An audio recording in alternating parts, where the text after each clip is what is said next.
We now rotate to the honourable member for Calgary Elbow. Did you wish to share your 10 minutes? I would like very much to go back and forth with the Minister, if I may. Thank you very much. So I just want to offer a few comments on a few of the points that the Minister has made. You know, we've been here long enough. It's going on 3 years now, and so we start to hear themes emerge and the same words repeated over and over again, and those words over time unfortunately seem to lose meaning. What this government seems just so blindly adherent to is this whole idea that if there's any effort made to apply any fiscal discipline, any fiscal restraint, especially on the expense side of the ledger, that only could possibly mean massive frontline service cuts, that either we have a benevolent government that will look out for people, or we have some draconian situation where we're throwing children out into the streets and not building a single school in this province. That just is simply not the reality. Not only is it possible, but it is absolutely necessary for a government to apply a little bit of fiscal discipline, a little bit of restraint in terms of the monies that are spent within government, all the while expecting Alberta's tremendous public service to continue delivering those services. What we've heard the Minister say a couple of times, and this will be the first question I ask, is that within agencies, boards and commissions they have, and I applaud them for this, found $33 million in savings from constraining executive pay from the ABC review, and that's great. Can the Minister tell me, please, what percentage of reduction that results in to the overall deficit for the province of Alberta? Honourable Minister. Thank you very much, Madam Speaker. You know, the first thing I want to speak to is the fiscal discipline question. The fiscal discipline of this side of the House is stronger than that side. We only have to look at the operational growth year on year that the previous government had, and I can tell you that some years there are spikes up to 10% operational growth. And there are dips down to 6%, and there are spikes back up to 10%. So this side of the House has bent that cost curve when you wrap up all of operations significantly. It's exhibited in the Health Minister's portfolio, where it was 6% per year growth on the operational side, and now it's in the 4 or under 4 range, and we have goals for lower than that. Madam Speaker, the previous budget has a graph here, Budget 2017 has a graph here that identifies the bending of the operational costs that we have kind of been part of, and it's in the 3 to 3.5 to 4.2 range, and we are going to undertake even more discipline in that regard to make it even lower, Madam Speaker. And that is how we'll get back to balance. That is how we'll address the deficit, because we will have our expenditures under population plus GDP growth in this province, or CPI growth. So, Madam Speaker, there are $750 million in real constraints or savings that we have brought into Budget 2017. There's more we need to do. We know that. The percentages that the member is looking for, I don't have at my fingertips, but I can certainly work those up. Member? Well, happily, I've done that quick calculus, and it turns out that $33 million savings over your new $9.1 billion deficit is, in fact, 0.0036%.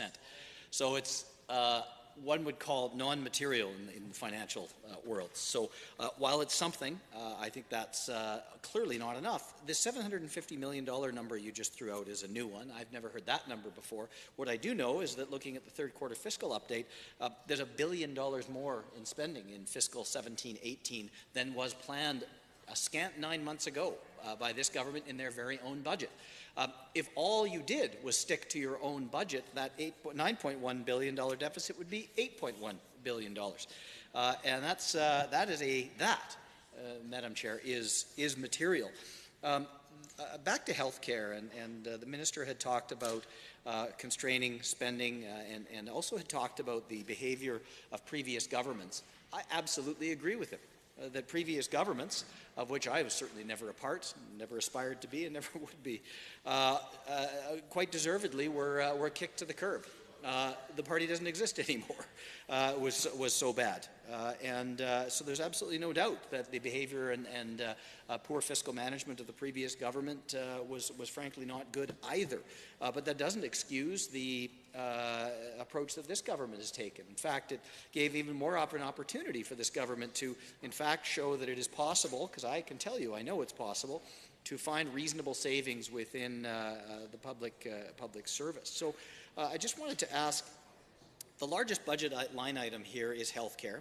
It looks like it's going to exceed $22 billion next year. We'll see exactly what that turns out to be in 8 days' time. But the minister talked about a 4% year-over-year spending growth. Well, that still exceeds inflation plus population growth.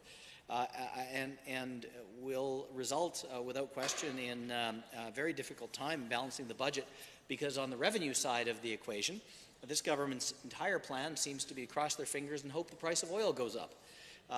That's what happened in the third quarter, finally, and we realized some benefit from that. And while I certainly will never cheer against Alberta, I think we would all agree that relying on non-renewable resource revenues is the only way of saving our budget is not a responsible thing to do, and is also exactly what the previous government did, to their great detriment and to the detriment of the people of Alberta. So I will ask the minister why it is you think that the single largest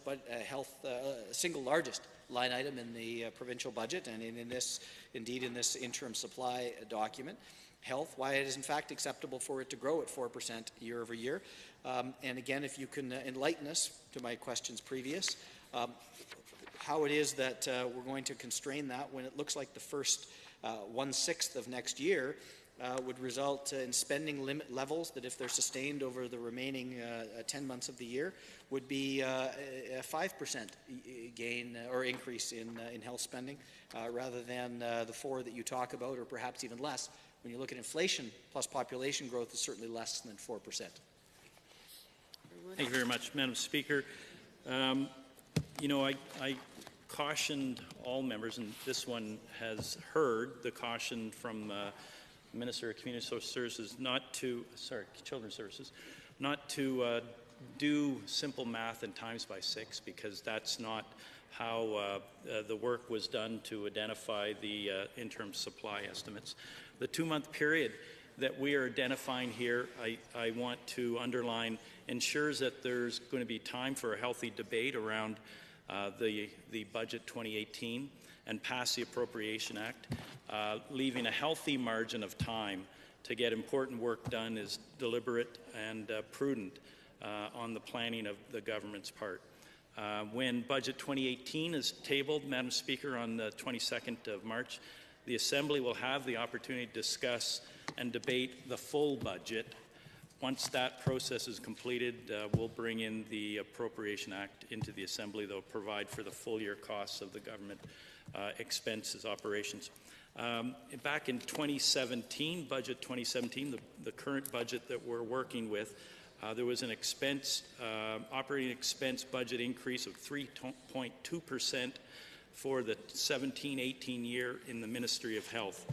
Madam Speaker, we have a work in progress with regard to health in particular. There is great work being done to bend the cost curve in that area. I know the minister wants to reduce the operational expenditures, and she's working with the board of AHS to make that happen. And I said about 4%. I didn't say 4%. I said about. These are numbers that are known off the top of the head of the relevant minister for sure.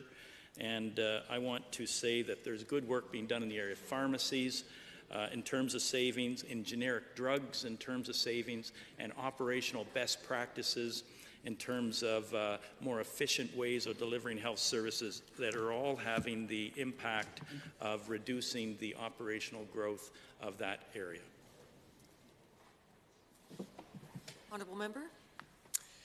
All right. I will, looking at the clock here, realize we've got about 10 seconds left, so I think I will just cede that time and thank you very much.